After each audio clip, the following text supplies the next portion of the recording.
दूसरी बात, सर ने कहा कि गांव के बच्चे हमेशा आते हैं, इन्होंने ट्रेनिंग में देखा है। मैं आपको निगवेकर समिति की रिपोर्ट बता रहा हूँ, यूपीएससी की समिति है, उस समिति की स्टेटमेंट देखिए क्या है। सीसेट शहरी क्षेत्रों के अंग्रेजी माध्यम के प्रतियोगियों को फायदा पहुंचाता है तथा ग्रामीण क्षेत्र के प्रतियोगियों के लिए कठिनाई पैदा करता है। ये निगवेकर क्लास 10 की कॉम्प्रिहेंशन वगैरह की, क्लास 10 की गणित है, ऑर्डर मैग्नीट्यूड डायमेंशन वगैरह, तो जो कंफर्टेबल नहीं है क्लास 10 की लेवल से, तो उनके लिए भले ही क्लियर करके नेक्स्ट राउंड में आ जाएं, 3-4 राउंड बाकी है।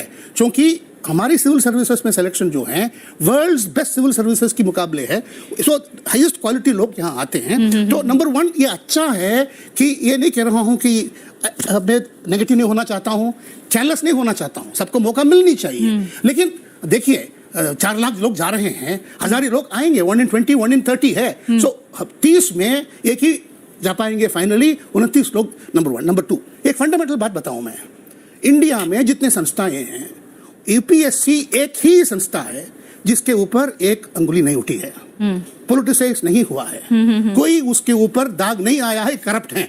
ऐसी कोई दूसरा इंस्टीट्यूशन बता दीजिए कि तुम्हारा 20-30-40 इंस्टीट्यूशन में, तो आप ये भी है कि लोग 30-40 वर्ष जो समझ के सब तजुर्बादार हैं, उनके ऊपर आप आरोप लगाएं कि वो प्रो इंग्लिश है या प्रो हिंदी है या एंटी तमिल है, ये मुनासिब नहीं है।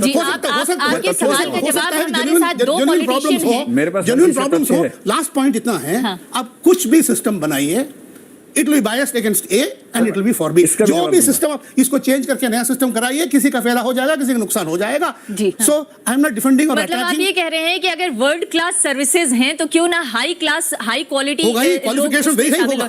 सीसैट अभी का इम्तिहान की प्रॉब्लम्स को लेके हम नेशनल एजुकेशन पॉलिसी और नेशनल लैंग्वेज पॉलिसी में आ गए और 5 महीना बात कर सकते हैं, इसमें कोई डिबेट भी हो सकता है। प्रश्न अब ये है, अच्छा ये दूसरी बात है कि हमदर्दी की बात और भावना की बात है। This country is run by politicians. Civil servant 60 साल पहले इस कंट्री को चला करते थे, आज नौकर हैं। मिनिस्टर जो ऑर्डर करेगा उनको करना है। मैं कह रहा हूं केवल फोकस कीजिए इस एग्जाम के ऊपर। ये केवल कॉम्पिटिटिव एग्जामिनेशन है, इसमें ये रेस दौड़ते हैं एब्सोल्यूट। अब ओलंपिक्स में कोई भारतीय नहीं गया, क्या ओलंपिक स्टैंडर्ड नीचे गिरा जाएगा? क्या तो कोई भारतीय वाला नहीं आ रहा है, गिरा दो उसको ओलंपिक स्टैंडर्ड। तो जरा सोच के करना पड़ेगा, कॉम्पिटिटिव है। ये नहीं है कि हम इसको आईएएस पास करते हैं फेल करते हैं। अब फर्स्ट 100 में आते हैं। आंदोलन की कोई कमी नहीं है, मौका दे दीजिएगा, हर जगह पे कोई ना कोई आता रहेगा, कोई ना कोई कारण से। नंबर 1। नंबर 2, अब बुरा ना मानिएगा, मेरा कंप्लीट सिंपैथी है, I got full sympathy for that. ये वेलफेयर स्कीम नहीं है, ये this is not representation scheme, not a welfare scheme. ये आपको this education policy welfare scheme होना चाहिए, आपका जो यूनिवर्सिटी एजुकेशन। बट ये तो this is a purely technical matter. Once you start bringing politics into this matter on a daily kind of a basis, I think this is bad. I thought that the new government coming बिल्कुल attitude बदलेगा, अब चलेगा। I am no worried if what he says is correct sir, with due respect, don't mistake me. I don't think this is the kind of a thing that you should do. Sir आपकी कुछ बातों का मैं जवाब दे रहा हूँ, आप उसको क्रॉस कीजिएगा। आपने पहली बात ये की कि जब भी कोई चेंज होता है हंगामा होता है हमारे देश में, ऐसा है। यूपीएससी में 93 में चेंज हुआ, ऐसे आया, कोई हंगामा नहीं हुआ। 2000 में सिलेबस चेंज हुआ, कोई हंगामा नहीं हुआ। 2008 में सिलेबस चेंज हुआ, कोई हंगामा नहीं हुआ। 2010 में नेगेटिव मार्किंग आई, कोई हंगामा नहीं हुआ। 2011 में क्यों हुआ? 2013 में क्यों हुआ? 2013 में 3 चेंजेस वो लोग लेके आए मेंस में। उनमें से 2 चेंजेस उन्हें क्यों वापस करने पड़े लोकसभा के दबाव के बाद? चेंजेस क्या थे आप सुनिए उसको। उन्होंने चेंज किया कि मेन एग्जाम में इंग्लिश के पेपर के नंबर जुड़ेंगे और हिंदी के नहीं जुड़ेंगे। इसका क्या लॉजिक हो सकता है? मैंने अपोज किया स्ट्रांगली। आपने अपोज किया, उसके बाद भी यूपीएससी ने किया। उसके बाद तो चेंज हुआ। और आपके उन्होंने कहा अंग्रेजी का मार्क गिना जाएगा, हिंदी का नहीं गिना। हमने कहा नहीं, या दोनों को गिनाओ या दोनों को मत गिनाओ। सर सॉरी, लेकिन आपके अपोज करने से हटा नहीं, वो हटा लोकसभा से। उनका पॉलिटिक्स आके खारिज कर रहे हैं। पॉलिटिक्स नहीं बचाया हम लोगों को। इंग्लिश के नंबर क्यों जुड़ने चाहिए, हिंदी के क्यों नहीं जुड़ने चाहिए? एक आदमी को इंग्लिश में फाइलें बनानी है, उसको हिंदी में आम आदमी से बात करनी है। लोकतंत्र में सिविल सेवक को आम आदमी से बात करने में और फाइल बनाने में ज्यादा महत्वपूर्ण काम क्या है? अगर वो आम आदमी से बात नहीं करेगा तो फाइल से क्या कर लेगा? दूसरी बात उन्होंने कहा सिर्फ आम आदमी के लिए नहीं, क्योंकि उसे फॉरेन सर्विसेज को में भी जाना होता है और देश दुनिया में भी रिप्रेजेंट करना होता है। उत्तर प्रदेश पीसीएस में एक नियम है कि सारा एग्जाम है, कुछ पोस्ट के लिए स्पेशल एलिजिबिलिटीज है। आईएफएस के लिए बना दीजिए, क्या दिक्कत है? अच्छा, बना दीजिए कि आईएफएस जो लेंगे उनको इंग्लिश इतनी आनी चाहिए, हमें क्या दिक्कत है? और आईएफएस बन के वो क्या करेंगे? फ्रांस में जाएंगे, फ्रेंच बोलनी पड़ेगी, वहीं इंग्लिश का काम आएगी। जब वो लैटिन अमेरिका में जाएंगे, इंग्लिश कौन बोलेगा? इंग्लिश कितने देशों में बोली जाती है? अफगानिस्तान जाके क्या बोलेंगे? उनको फिर लैंग्वेज सीखनी पड़ती है वहां पर। आईएफएस में भी लैंग्वेज सीखते हैं, आईएएस का बच्चा हिंदी मीडियम का, मेरा एक मित्र तमिलनाडु में डीआईजी है हिंदी माध्यम से, उसको इंग्लिश बहुत कम आती है, हिंदी माध्यम में था, तमिलनाडु गया, अब वो तमिल लोगों से अच्छी तमिल बोलता है और इंग्लिश भी बोलता है। जब माहौल मिलेगा तो भाषा सीख लेंगे। भाषा कोई जेनेटिक पार्ट तो है नहीं।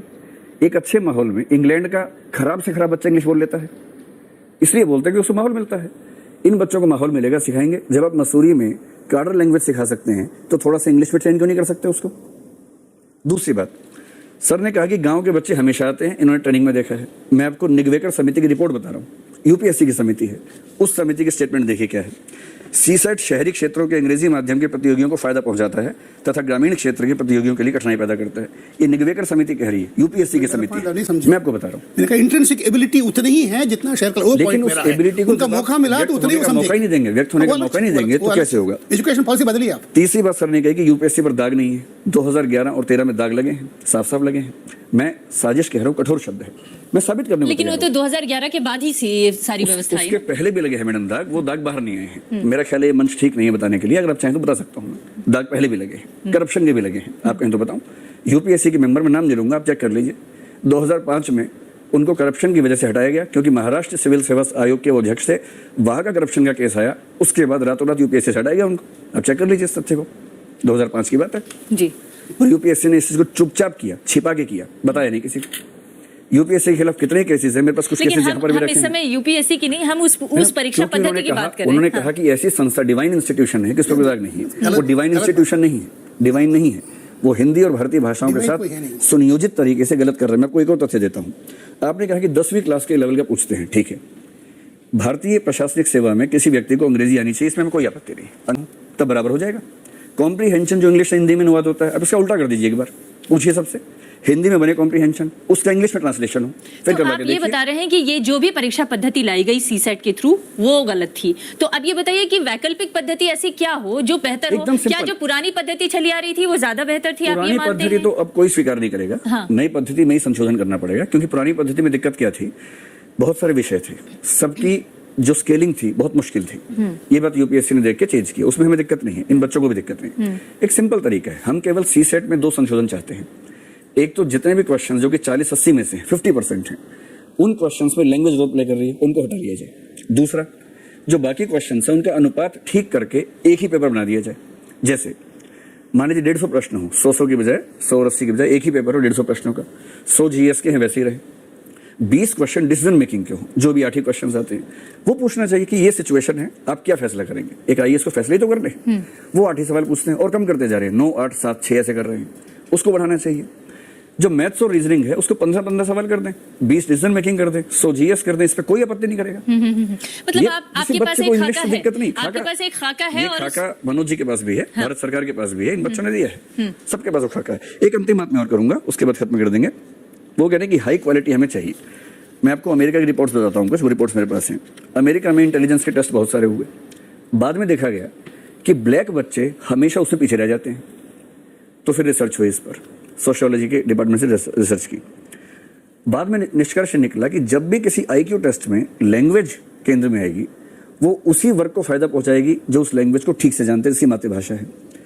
मैथ्स अगर होगा तो उन बच्चों को फायदा पहुंचाएगा जो अमूर्त चिंतन करने की क्षमता ज्यादा रखते हैं। एक एग्जाम्पल दिया गया, आप सारे बच्चों से पूछे कि चिड़िया क्या बोल रही है, इसका मतलब बताओ। ट्राइबल बच्चा सबसे पहले बता देगा, शहर का बच्चा बता के दिखा दे। क्या वो इंटेलिजेंट नहीं है? इंटेलिजेंस से दिक्कत नहीं सर, दिक्कत इंटेलिजेंस की टेस्टिंग के एक पक्ष में झुके होने से। जीएस में ह्यूमैनिटीज के बच्चे कंफर्टेबल हैं थोड़ा सा, हाँ। उसमें भी 20 क्वेश्चन साइंस के हैं 100 में से, उसमें हम मानते हैं कि वो कंफर्टेबल नहीं है। 80 सवाल में से कोई मर भी जाएगा तो 40-45 के ऊपर नहीं जा सकता है। सीसेट में मेरा एक कजन जिसने एक दिन भी पढ़ाई नहीं की, आईआईटी का बच्चा वो है, उसकी इंग्लिश बहुत अच्छी है, भारत से बाहर रहता है आजकल, एक दिन भी पढ़ाई नहीं की, 80 में से 79 सवाल ठीक हैं उसके, और वो 2.5 नंबर के हैं, जीएस के 2 नंबर के हैं। इतनी मेहनत करके, ऐसा यूपीएससी ने क्या किया इस बार, जीएस में 200 में से 30 नंबर लाने जरूरी हैं और सीसेट में 200 में 70 लाने जरूरी है। क्यों? ऐसा क्यों? एलिजिबिलिटी फिक्स कर दी है कि सीसेट में 70 नहीं होंगे तो आप बाहर है, फिर कितना भी स्कोर आपका हो। जीएस में सिर्फ 30 चाहिए, यानी जिनके जीएस नहीं आती, जिनको केवल सीसेट में अच्छे हैं, वो क्वालिफाई कर लें, ये ना कर पाए। हमें दिक्कत इंग्लिश से नहीं है। एक वाक्य में और बोलो, सिर्फ एक वाक्य, दिक्कत इंग्लिश से किसी को नहीं है। इंग्लिश तो मेंस में टेस्ट होता ही है, 1979 से इंग्लिश का क्वालिफाइंग पेपर मेंस में है, सब बच्चे दे रहे हैं। आज तक किसने आंदोलन किया इस बात पर? कोई नहीं करता। जी, इंग्लिश का भी, भारतीय आपकी भाषा का बात भी पूरी हो गई। प्रीलिम्स में नहीं होना चाहिए। मुझको मैं मन में था कि अब अपोजिशन, मेरा मन साफ हो गया है। Issue is don't throw the baby with the bath water. We got a system here है, प्रॉब्लम्स हैं, उसको सुधार। अंग्रेजी में बोल दिया, हमको समझ में नहीं आया क्या उसको सुधार दो उसको। हाँ, ऐसा नहीं। कई एक्सपर्ट्स हैं, बैठ के किए हैं। ये आसान से साजिश, कंस्पिरेसी वगैरह कहना, वर्ड्स वगैरह शोभा नहीं लगता है, सोच के करना पड़ेगा। ऐसी इंस्टीट्यूशन में मैं नहीं कह रहा हूँ कि डिवाइन इंस्टीट्यूशन है, ऐसा इंस्टीट्यूशन है जिसको जनरली रिस्पेक्टेबिलिटी है, माना जाता है। देयरफॉर एलिगेशंस मत कीजिए। सर एक छोटी सी बात, आप जवाब दीजिए मेरी बात का। सर एक तथ्य बता रहा हूँ, आप जवाब दे दीजिए। जिस व्यक्ति, मैं नाम नहीं बोलता, मैं नाम नहीं बोलूंगा, जिस व्यक्ति ने सीसेट को लाने के लिए यूपीएससी को सलाह दी, कमेटी में था, सीसेट के खिलाफ एक केस हुआ, पब्लिक इंटरेस्ट लिटिगेशन हुई, अतुल कोठारी जी ने की। उसके बाद हाई कोर्ट ने आदेश दिया कि आप एक कमेटी बनाइए, सीसेट ठीक है गलत। यूपीएससी ने कमेटी बनाई, उस कमेटी में 3 मेंबर्स में से एक उसी को रखा जिसने सलाह दी थी। इसका क्या करें? मैं नाम नहीं बोल रहा उस व्यक्ति का, मैं कुछ नहीं कहूंगा। ये इससे क्या पता? देखिए, मैं आप उस कमेटी में बीके शर्मा जी को रखिए, सुप्रीम कोर्ट में हर चीज में ब्रजकिशोर शर्मा जी लॉ सेक्रेटरी रहे हैं, वो हिंदी भाषा के समर्थक है, उनको रखिए कमेटी में, सारी रिपोर्ट चेंज हो जाएगी। लेकिन ये थोड़ी होगा कि कमेटी में आप लोग जो नाम सुझाएंगे उनको ही रखा मैं जाए। इतना नहीं कह रहा, मैं सिर्फ ये कह रहा हूँ कि कमेटी में जो लोग आएंगे उसमें भारतीय भाषाओं के समर्थक भी तो। करीब सब स्टेट गवर्नमेंट में जो एक्चुअल पब्लिक कांटेक्ट होता है वो लोकल भाषा से होता है। तमिलनाडु में तमिल, कन्नड़ा, बंगाली, गुजराती, हिंदी स्टेट्स में हिंदी ऑलरेडी हो चुका है।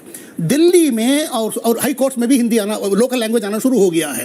उच्चतम न्यायालय और भारत सरकार में लिंक लैंग्वेजेस हैं। आज की तारीख में आप इसमें जबरदस्ती से एक पर्टिकुलर लैंग्वेज लाना कोशिश करेंगे, बहुत ही डिवाइसिव होगा। 65 साल में जो हमने एडवांस किया है वो बहुत हम वापस जाए।